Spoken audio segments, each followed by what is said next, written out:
The Hoosiers kick off their football season tomorrow. They've lost some star talent on both sides of the ball, but senior quarterback Nate Sudfeld says they're ready to take the field.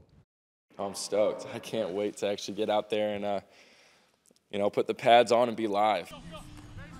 But will recent bad behavior, primarily by some of IU's basketball players, overshadow the excitement on the field?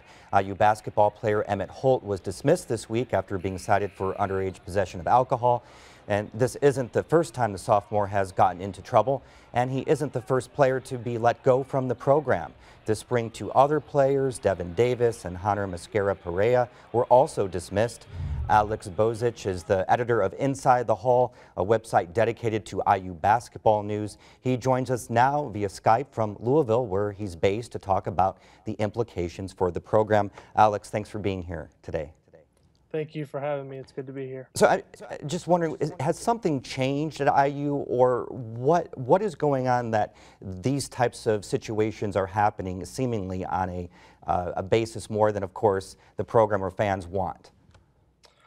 Well, it certainly seems that something has changed as far as the internal team leadership, maybe the maturity with some of the players.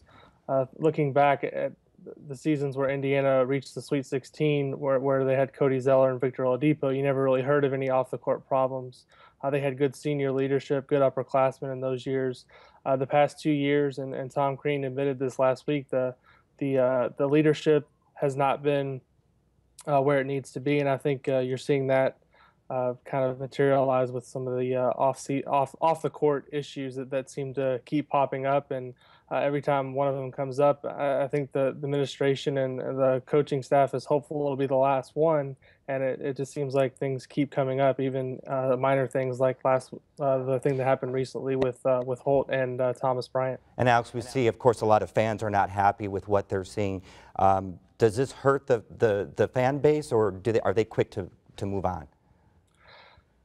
There's obviously some fans that are upset, and they have a right to be upset. I think ultimately how this situation ends up is going to be determined a lot by what kind of season Indiana has on the court. I think most fans are going to be forgiving if Indiana has a chance to win the Big Ten this year and make a nice run in the NCAA tournament. However, if things go in the other direction, I think there's going to be a lot more fans who are upset and unhappy with the direction of the program. And Alex, we just have about 30 seconds, though. How about the future of the program looking at recruiting? Does this have a big impact? I think it has some impact, but I go back to my answer on the last question. I think ultimately it's going to come down to how the team plays on the floor this year. If they have put together a big year, they're going to have a nice recruiting class coming in for next season. And if not, then I think it could be more of a rebuilding year next year. All right. Thank you very much, Alex. Appreciate it. Thank you.